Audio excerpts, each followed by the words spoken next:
We're going to bring up Judge John Roach up here. He's a district court judge out of Collin County in the 296 District Court.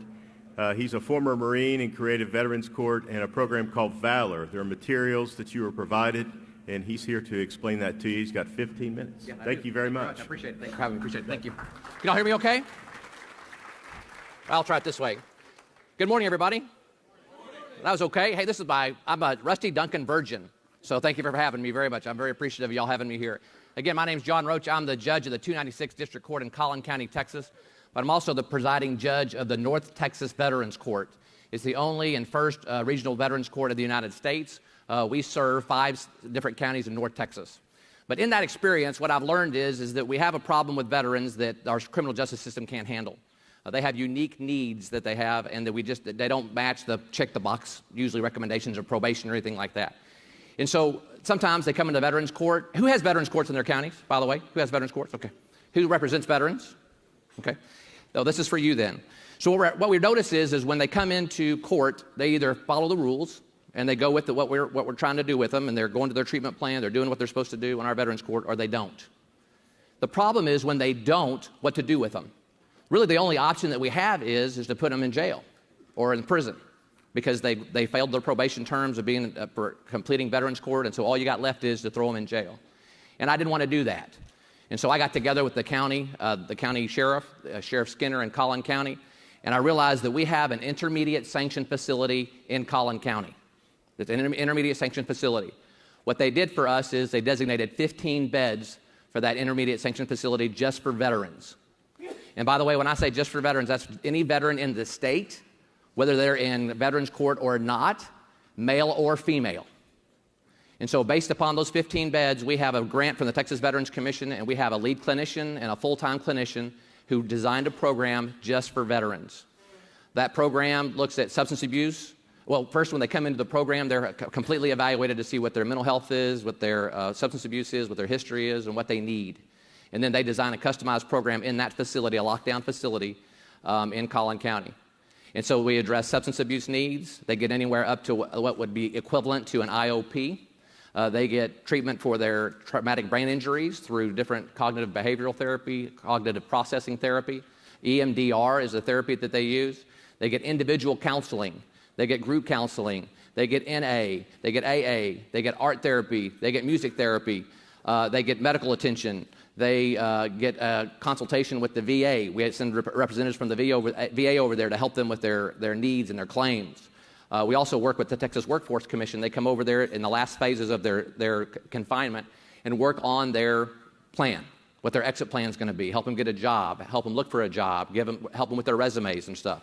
And so it's a very holistic approach to veterans that you will not find in any other incarcerated institution in Texas. For example, if you have a choice between giving your client Safe P and your client's a veteran, don't put them in Safe P, please. Send them to Valor instead, because it's designed for veterans. And so how that works is so the judge can use that as a sanction. You can use it as a term and condition of probation. So like I said, if the prosecutor says, hey, I want to send your veteran to the penitentiary for 3 years, say, hey, can you put him on probation? Let him try this Valor program, see how he does, and see what happens. You can always revoke him after that, but put him in this program and see what he can do. And give that veteran a chance to get better in a system designed just for them. And again, that's male or female. We can accommodate both. Of course, they don't rack together, but they do go to programming together.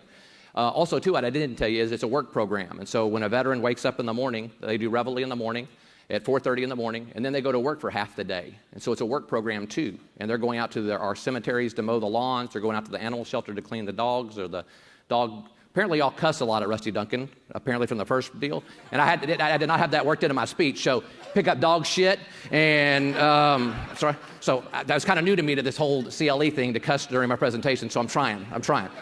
And so anyway, that's what they do in the morning, and then they come back and they get all that therapy they needed. So if you're interested, we can get you pre-approved. And so when you go to the prosecution, you can go, hey, listen, they've already been pre-approved for this program. And so we put some information in your bag. It's called the Valor program. That stands for Veterans Assessing Lifelong Opportunities for Rehabilitation. And so you'll send that information over to our probation department that's in Valor. They will run that person and see if they qualify for it. It is a minimum security facility, so assaultive offenses are not allowed. But let me know if that's a problem, because, for example, we had a veteran the other day got charged with intoxication assault, and they denied the veteran. I went, well, wait a second. It's not the assaultive way like you think. I said, it's not assault like they're a dangerous person, they're going to beat up the prison guard. They got drunk and they hurt somebody. I get that part. So let's don't look at it as an assaultive offense. And they approved the veteran to come into the program.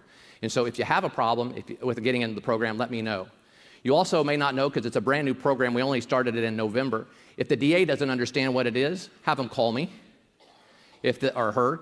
If the judge doesn't understand what the program's about, have them call me. I'll be happy to talk them all the way through it. They can talk to our clinical people. They can see our program. They can ask all the questions they want to get that veteran in there. And that's what we want to do, is help as many veterans as we can. The facility, like I said, has currently dedicated 15 beds for veterans. The facility itself, the entire building, holds 70. It's my goal in the next 3 years is to have that entire facility filled up with veterans, and it's a veteran-only ISF, the first kind in the state of Texas.